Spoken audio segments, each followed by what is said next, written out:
What? Beatrice exclaimed. I thought... I suddenly remember I must attend to something this evening. Do not worry, I will pay Mrs. Darling all the same. Beatrice pouted. I was expecting some fun. You're one of my favourites. As you are one of mine. Another night, however. 15 minutes later, Kevin pulled up his cantering horse in front of a house on Brook Street in Mayfair. He tied his mount to a post, then bounded to the door. When it opened, he pushed past the servant and ran up the stairs, ignoring the bleating objections sounding behind him. He barged through an apartment, throwing open doors until he entered the dimly lit bedchamber. A woman cried out in shock. "Hell, Kevin!" a man yelled. That brought him up short. 2 pairs of eyes glared at him from the bed. The woman's peered over the edge of a sheet pulled up to her nose. Honestly, Chase, sometimes your family is not to be born, she said furiously. My sincere apologies, Minerva, Chase, truly. Only I have found her. I have finally found Rosamund Jameson. Rosamund hoped the lady hovering outside the window of her shop would enter.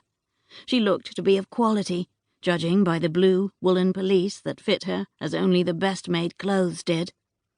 Her bonnet had cost a good penny, too, although Rosamund could not help reworking it in her mind. She would have found a stronger shade of blue, with more brilliance that would contrast better with the woman's very dark hair. The brim could use a touch of trimming, too. The lady had a lovely face and impressive dark eyes, and it was a shame to use a brim that made so much shade. But unfortunately, the lady walked away, and Rosamund returned her attention to Mrs. Grimley, who had decided to purchase one of Jameson's millinery's last remaining winter hats. Mrs. Grimley had demanded a lower price because the season was over, and Rosamund had agreed. The hat sported some fur, an indulgence she regretted. That fur had been admired by her patrons, but it made the cost too high for her clientele. That meant her own money had sat in that hat all winter. "Can I interest you in commissioning a bonnet for the spring garden parties?" she asked, while she placed the hat into one of her special boxes. They cost more than she liked, but all the good milliners used them, and her ambitions required she swallow the expense.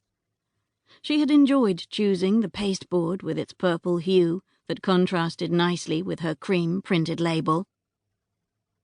"I will think on it," Mrs. Grimley said.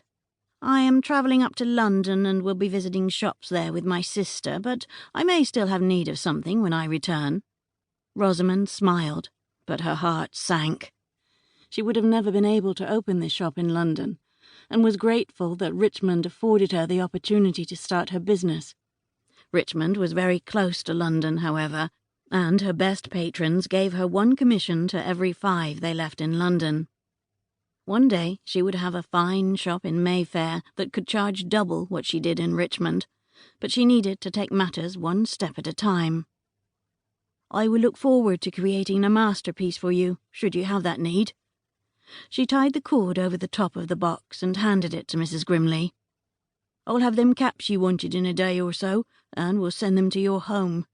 They be almost finished." She did not find much artistic fun in caps, but she sewed a great many of them.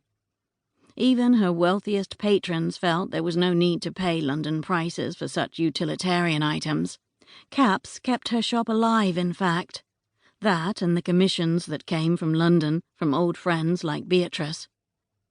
She thought about the bonnet she had sent there 2 weeks ago, and pictured Beatrice wearing it in the park. She had invented a new way to make grosgrain rosettes for it, a method she would not share with anyone else. Perhaps one day fine ladies would seek her out in London because of those rosettes. Mrs. Grimley took her leave. Rosamund tidied up the counter, then turned to rearrange some trim on a shelf. She always let the ends fall out of their boxes and baskets, reflecting the light to show off their colour. She used them as lures, hanging down to catch the eye of wealthy fish swimming by. She was dusting the looking-glass set near the window, the one on the table where she fitted hats and bonnets to patrons, when she noticed the lady in